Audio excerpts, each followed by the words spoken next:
శ్రీ గురుభ్యో నమః. హరి ఓం. అందరికీ నమస్కారం.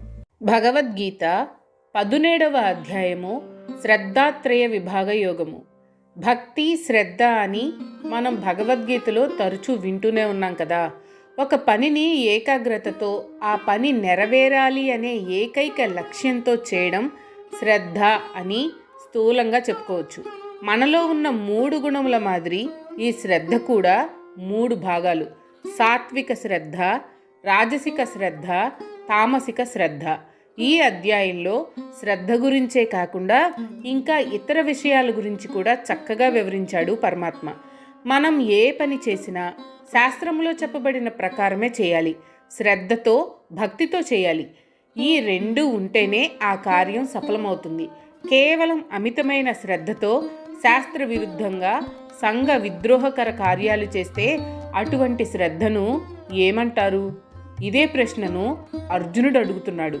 ఓ కృష్ణ, ఎవరైతే శాస్త్ర విధి విధానాలను విడిచిపెట్టి కేవలం శ్రద్ధతో, నిష్ఠతో, కార్యదీక్షతో వారి ఇష్టం వచ్చిన విధానంలో కర్మలు, పూజలు, యజ్ఞాలు, వ్రతాలు చేస్తారో అవి సాత్వికమా, రాజసికమా, లేక తామసికమా? వాటిని ఏమంటారు అని అడిగాడు.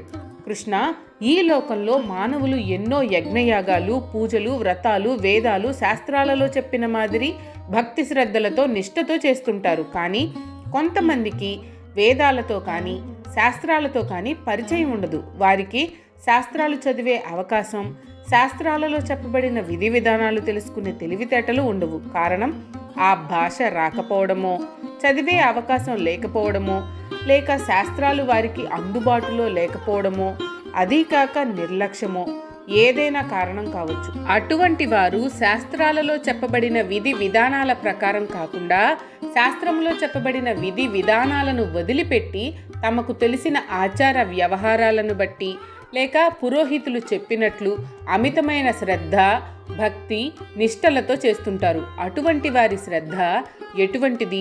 దానిని ఏమంటారు? వారి శ్రద్ధ, నిష్ఠ సత్వమా, రజస్సా, తమస్సా? అటువంటి వారు శ్రద్ధ భక్తులతో చేసిన యజ్ఞ యాగాలు, పూజలు ఫలితాన్ని ఇస్తాయా, లేక అవి అన్నీ నిష్ఫలమేనా? వాటికి ఎటువంటి ఫలితం లభిస్తుందా, లభించదా? దీనిని గురించి వివరించవలసింది అని అడిగాడు అర్జునుడు. దానికి కృష్ణుడు ఈ విధంగా సమాధానం చెప్పాడు. అర్జున, జీవులలో శ్రద్ధ స్వభావ సిద్ధంగా వస్తుంది, పుట్టుకతోనే వస్తుంది. కానీ వారి వారి పూర్వజన్మ వాసనలను బట్టి ఆ శ్రద్ధ సాత్వికంగాను, రాజసికంగాను, తామసికంగాను పరిణామం చెందుతుంది. వాటినే సాత్విక శ్రద్ధ, రాజసిక శ్రద్ధ, తామసిక శ్రద్ధ అని అంటారు. ప్రతి వాడికి పుట్టగానే జ్ఞానం రాదు. అందరూ అజ్ఞానులుగానే పుడతారు. అటువంటి వాడికి శ్రద్ధ అనేది వాడి స్వభావాన్ని బట్టి వస్తుంది.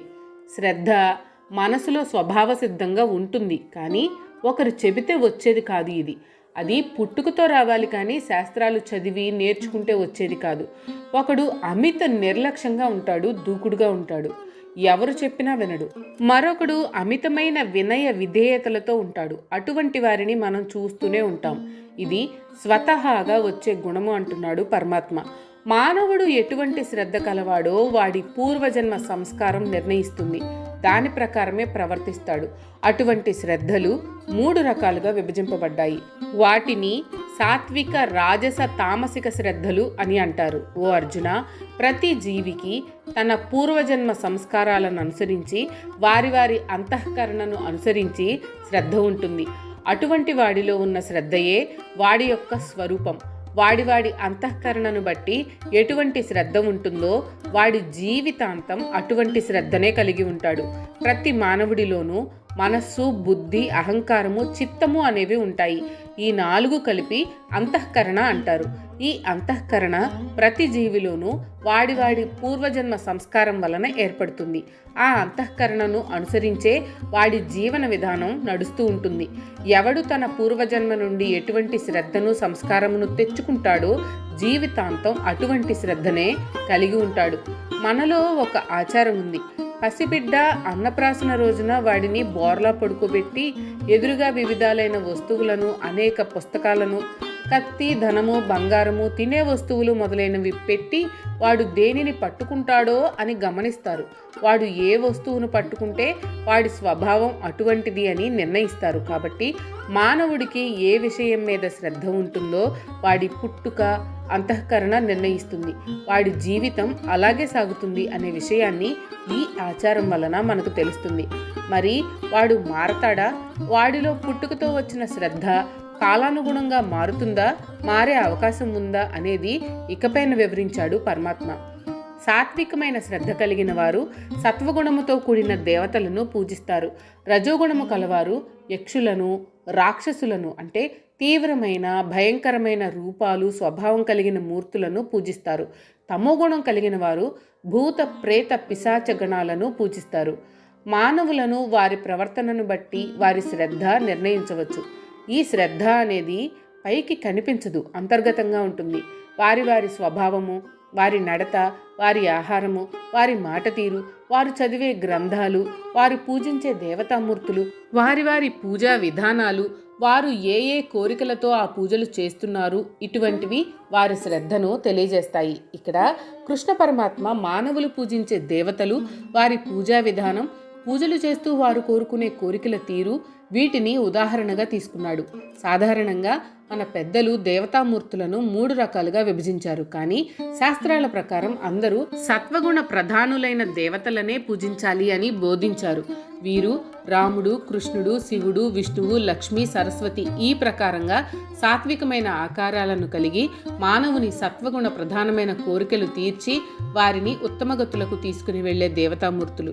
వీరు చేసే యజ్ఞాలు, యాగాలు, పూజలు, వ్రతాలు సాధారణంగా లోక కళ్యాణార్థం ఉంటాయి. కాబట్టి సత్వగుణం కలవారు సాత్వికమైన దేవతామూర్తులను పూజిస్తారు, లోక కళ్యాణాన్ని కోరి పూజిస్తారు. తర్వాత రాజసగుణం కలవారు యక్షులు, రాక్షసులను పూజిస్తారు.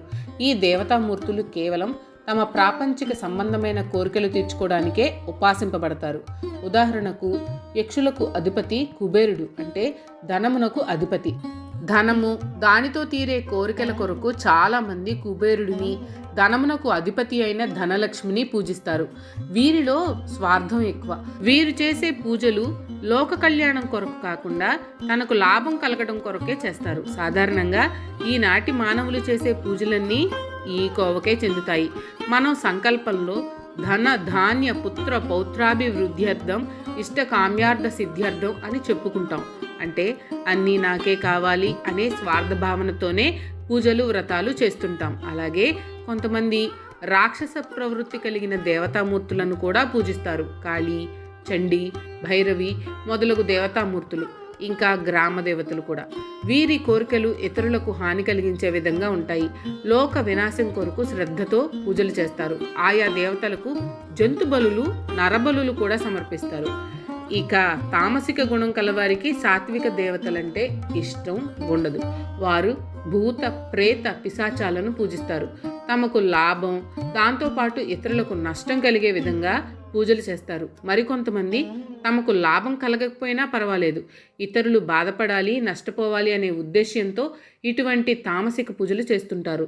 నరబలులు ఇస్తే లంకె బిందెలు దొరుకుతాయని, శవ పూజలు చేస్తే మంచి పదవులు లభిస్తాయని, చేతబడులు చేస్తే ఇతరులకు కీడు కలుగుతుందని, ఇతరుల నాశనం కోరి చేసే భూత, ప్రేత ఆవాహనలు, ఆభిచారిక హోమాలు ఇవన్నీ తామసిక క్రియలకు ఉదాహరణలు. సాత్విక దేవతా పూజలు, నివేదనలు సాత్వికంగా వేదాలలో, శాస్త్రాలలో చెప్పబడిన మాదిరి సంప్రదాయబద్ధంగా ఉంటాయి. అలాగే రాజసిక దేవతా పూజలు భక్తి లేకుండా కేవలం ఆర్భాటాలతో, గొప్ప పేరు రావాలని చేసే ఏర్పాట్లతో ఉంటాయి. తామసిక దేవతా పూజలు వేద శాస్త్రాలకు విరుద్ధంగా ఉంటాయి. చీకటి ప్రదేశాలలో, శ్మశానాలలో రహస్యంగా జరుగుతాయి ఈ పూజలు. ఇటువంటి పూజలలో నరబలులు, జంతుబలులు ఎక్కువగా ఉంటాయి. కాబట్టి ఆయా దేవతలను బట్టి మానవుల కోరికలు, పూజా విధానాలు, నివేదనలు మారుతూ ఉంటాయి. వారు చేసే పూజా విధానాలు శాస్త్ర ప్రకారం ఉండవు. వారికి అనుకూలంగా వారి ఇష్టం వచ్చినట్లు చేస్తారు. ఘోరమైన, కఠోరమైన తపస్సులు చేస్తూ ఉంటారు. వారు చేసే కార్యాలు, కర్మలు అహంకారము, దంభము అంటే గొప్పతనంతో కూడి ఉంటాయి. అంతేకాదు ఏవేవో కోరికలు కోరుతూ ఆ కోరికలు తీరడానికే కర్మలు చేస్తూ ఉంటారు. అందుకే వారి కర్మలలో అంతా తమకు కావాలనే కాంక్షతో తమ బల పరాక్రమాలను ప్రదర్శిస్తూ కర్మలు చేస్తుంటారు. రాజసిక తామసిక ప్రవృత్తి కలవారు చేసే పనులు అన్నీ తమ యొక్క అవసరాలకు తగినట్టు, తమ యొక్క అనుకూలతలకు తగినట్లు చేస్తుంటారు. కానీ శాస్త్ర విధి ప్రకారం చేయడానికి ఇష్టపడరు. వారి తపస్సులు పూజలు భయానకంగా జుగుప్సాకరంగా ఉంటాయి. ఇంకా కొంతమంది తమ గొప్పతనం, తమకు ఉన్న సంపదలను హోదాను ప్రదర్శించుకోవడానికి అహంకారంతో పూజలు వ్రతాలు చేస్తుంటారు. కానీ భక్తితో కాదు. వారు చేసే పూజలు తపస్సులు అన్ని కోర్కెలతో బంధనాలతో నిండి ఉంటాయి. పురాణాలలో రాక్షసులు ఘోరమైన తపస్సులు చేస్తూ ఉంటారు. దేవుడు ప్రత్యక్షం కాగానే లోకంలో దేని వలన చావు రాకుండా వరం కోరుకుంటాడు, లేకపోతే ఎవరూ తనకు ఎదురు లేకుండా వరం కోరుకుంటాడు. ఆ వరాలు పొందిన తర్వాత తమ బల పరాక్రమాలను ప్రదర్శిస్తూ హింసకు పాల్పడతారు. మరికొందరు తమకు వరాలనిచ్చిన దేవుడి మీద చెయ్యి పెట్టి భస్మం చేయాలని ప్రయత్నిస్తారు. ఇటువంటి వారు ఆసురీ సంపద కలిగి ఉంటారు. కానీ వీరెవ్వరూ బాగుపడినట్లు లేదు. వారి వారి వరాల ప్రభావంతోనే వారు నాశనమయ్యారు, కానీ ఉత్తమ గతులు మాత్రం పొందలేదు. మీకు కనుక ఈ వీడియో నచ్చినట్లయితే లైక్ చేయండి. అలాగే మీ ఫ్యామిలీ అండ్ ఫ్రెండ్స్కి షేర్ చేయండి. ఛానల్లో కొత్త నోటిఫికేషన్స్ కోసం సబ్స్క్రైబ్ చేయండి. అలాగే పక్కనే ఉన్న బెల్ ఐకాన్ని ట్యాప్ చేయండి.